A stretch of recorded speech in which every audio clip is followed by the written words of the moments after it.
Hi everyone, today we're going to talk about yogurt. What is yogurt? Yogurt is a tasty snack made by fermenting milk using 2 or more different lactic acid bacteria, also known as LAB, to obtain a healthy and tasty product.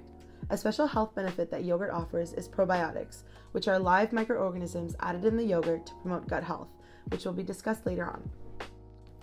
An essential part of yogurt making is adding a starter culture. Starter cultures are used in many different fermented foods like beer, wine, dry sausage, and cheese. A starter culture is a small amount of 1 or more microorganisms that are added to the food before fermentation to ensure that other wild or undesirable microorganisms do not compete with them.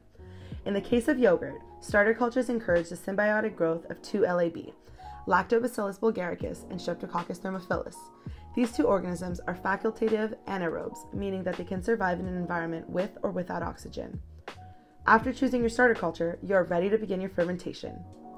One of the first steps of making yogurt involves heating up homogenized milk to 42 degrees Celsius using a food thermometer. Why 42 degrees Celsius, you may ask? This is the halfway point between the optimal temperatures of L. bulgaricus and S. thermophilus, the 2 bacteria in the starter culture. One of the most important part of yogurt fermentation is the acidic environment made by the LAB. Here, we will show 2 curves that show how S. thermophilus and L. bulgaricus work together.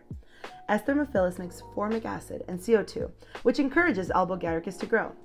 Inversely, L. bulgaricus uses enzymes to break down proteins into individual units called amino acids.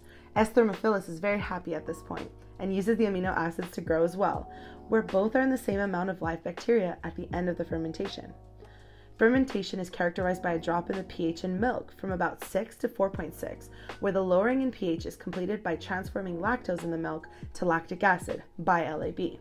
This is done by the glycolytic and pentose phosphoketolase pathways, which also generate byproducts such as acetaldehyde and diacetyl.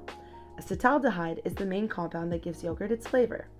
Other components that give flavors are lactic acid, acetic acid, and diacetyl. After this, the whey proteins are unfolded, which then attracts the water-loving kappa casein. After this, the basic protein structure in milk called micelles is destabilized. This results in yogurt having a gel-like network that gives it its original texture. Before packaging, yogurt can be modified into different types of textures and flavors, like set yogurt, drinking yogurt, and Greek yogurt. Greek yogurt is an interesting product since the whey protein is filtered out, which gives a richer texture as moisture is reduced. In summary, yogurt is a fermented product that uses milk and lactic acid bacteria to acidify the solution that gives off naturally tangy and tasty flavors. Grab a spoon and dig in.